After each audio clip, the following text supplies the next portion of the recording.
hayot manbai.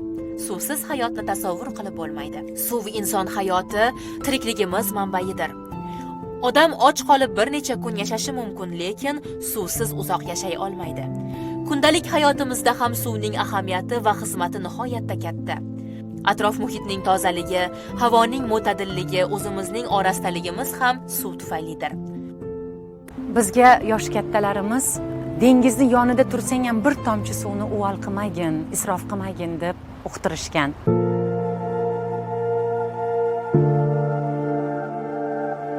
Mana shu nasihatlar, o'gitlar meni har doim quloqim ostida jarang sochadi va men ham xuddi shu o'gitlarni farzandimga, yaqinlarimga aytaman. Chunki neniki uval qilsang, isrof qilsang, ana o'sha narsaga zor bo'lasan.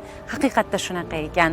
Hozir uyda ham o'zimni farzandimga, yaqinlarimga suvni katta ochma, juda ham katta kuch bilan kelayotgan suvni ham ertaga tugab qolishi bor. Bu bitmas, tuganmas narsa emas deb qayta bot qulog'iga uqtiraman, singdiraman. Biz tejayotgan suv albatta kimgadir asqotishini unutmasligimiz kerak. Suvni asraylik azizlar. Shuning uchun ota-bobolarimiz suvni muqaddas bilib, uni tejashga katta e'tibor berganlar.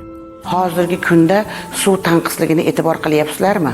30-yilga borib, 2030-yilga borib qurg'oqchilik e'lon qilinadi. Bizni kelajagimizga nima qoldiryapmiz biz? Hamma yoqda suv.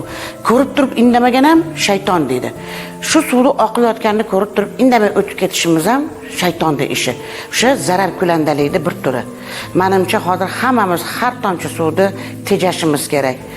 Shuning uchun kelajagimiz uchun suvni tejaylik, isrof qilmaylik. Suv haqida gapirganda kulgili tuyuldi sizlarga. Mana 7 yildan keyin buni hali natijasini ko'ramiz. Biz ham bu an'analarni davom ettirib, bir tomchi suvni ham ehtiyot qilib ishlatishimiz kerak. Ba'zan ko'chalarda suv oqib yotganiga ko'zimiz tushadi. Ichimlik suvini bunday isrof qilish mumkin emas. So'nggi yillarda suv tanqisligi yurtimizda muammo bo'lib, ko'pchilikni tashvishga solayotgani bejizga emas. Bunday paytlarda har bir inson, har bir fuqaro o'zining burchini, vazifasini bajarishga qo'ldan kelgancha harakat qilishi lozim. Dinimizda suv ulug' ne'mat ekani va uni isrof qilish gunoh ekani juda ko'p o'rinlarda, Qur'oni Karim oyatlarida va hadis shariflarda ta'kidlangan. Alloh subhanahu va taolo Qur'onda bir necha o'rinlarda suvning ulug' ne'mat ekanini, uni qadriga yetish lozimligini ta'kidlaydi. A'udhu billahi minash shaytonir rojim. Afara'aytumul ma'a alladhi tashrabun a antum anzaltumuhu minal muzni am nahnul munzilun law nasha'u ja'alnahu ujajan falawla tashkurun. Ichayotgan suvlaringizga qaramaysizlarmi? Uni osmondan biz nozil qilmoqdamizmi yoki sizlarmi? Agar chuchuk suvlarni biz sho'r suv qilib qo'ysak, yoqimsiz suv qilib qo'ysak, sizlar nima qila olardingiz? Shukr keltirsangiz-chi, deydi Alloh subhanahu va taolo bu oyat karimada.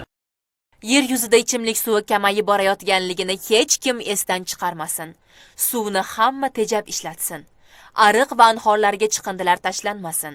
Bebaho xazinamizni hamma avaylab asrasin. Shunda hayotimiz farovon, turmushimiz obod bo'ladi. O'z kelajagimiz uchun suvni asrang.